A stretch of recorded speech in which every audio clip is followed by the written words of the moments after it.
இங்கே பாரு, வேலைக்கு ஏற்ற எல்லோருன்னு நினச்சி எதுவாக இருந்தாலும் அட்ஜஸ்ட் பண்ணி போகணும். அதுதான் நல்ல பிள்ளைக்கு அழகு.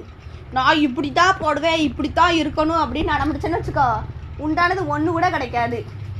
நான்லாம் படிக்கும் போது எப்போ காலேஜு ஃபஸ்ட் இயர் போகும்போது தான் ஒரு பொட்டு தங்கம் வச்சேன். இந்த மாதிரி குட்டியோட்டி, அதுவும் எங்கள் அம்மா இதை விட பொட்டி செயின் கழுத்தில் கிடக்கதே தெரியாது, இவ்வளோ மோண்டி 10 நான் போட்டேன். இப்போ உங்களுக்கு பெருசாக போட்டாலும் பத்த மாட்டுக்கு, சிறுசாக போட்டாலும் பத்த மாட்டுக்கு. தங்க இருக்க ரேட்டுக்கு நம்ம சரி சின்னதாக இருக்குதா அவள் செயினை போடுவேன்னு சொன்னால் ஸ்கூலுக்கும் போட்டு போகணுமா. ஒருத்தி சோ காமிச்சாங்க, அதுக்காக நீ எதுக்கு சோ காமிக்கணுங்க? எல்லாரும் போட்டாங்க, நீ அதை பேசாத. உனக்கு போடுறதுக்கு நீ இப்போ உன் கையில் இருக்குது. இதில் என்ன பண்ணப்படுது? நீ உன் கழுத்தை ஒட்டி கிடக்குதுன்னா அதுக்கு என்ன பண்ண முடியும்? செயின் போட்டு வந்தால் தான் கிளாஸ்க்கு வாங்கன்னு சொல்லுதா அவ்வளோ டீச்சர். நாங்கள் வந்து பேசட்டா கேட்கடாவ? ஓய் பேசுகிறேன் மேம்ட்டான்மா. மேம் செயின் போட்டுட்டு தான் வர சொன்னீங்களான்னு நான் கேட்குறேன். எந்த ஸ்கூல்லையும் நாட் அலௌடுன்னு தான் சொல்லியிருக்காங்க. தங்க பொருள் எதுவுமே போடக்கூடாதுன்னு தான் சொல்லியிருக்காங்க. ஒருத்தி போட்டு வந்து சோ காமிக்காங்கன்னா அப்போ அவள் வேணுக்கிட்டே தப்பு பண்ணிட்டு வந்திருப்பா போட்டுட்டு. அவளை பார்த்துட்டு வந்து நீ கேட்க. நான் வந்து கேட்கட்டா மேம்கிட்ட? சொல்லு, நான் நிஜமாவே வந்து கேட்பேன். அப்புறம் மேம் செயின் போட்டு வர சொன்னீங்களான்னு நான் கேட்பேன். நம்ம இருக்கிறது இப்போ சும்மாவே தங்க இருக்கிற ரேட்டுக்கு தலைஞ்சிடக்கூடாது, எங்கேயும் போட்டுற வேண்டி தான் எப்போவாது ஃபங்க்ஷனுக்கு மாத்திரம் போட்டு வந்து கழட்டி வைன்னு சொல்லுதேன்.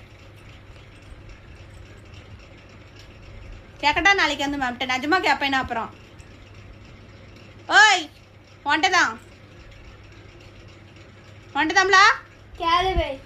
சரி, கண்டிப்பாக கேட்பேன். மேம் தங்க செயின் போட்டு வர சொன்னீங்களான்னு கேட்பேன். நான் பார், நாளைக்கு நான் ஃபோன் பண்ணி கேட்டேன்னா கண்டிப்பாக கேட்பேன். இல்லைன்னா அவள் வருவாள், அங்கே நான் வெளில போகும்போதே நான் கண்டிப்பாக உங்கள் மிஸ்டேக் கேட்டுருவேன்.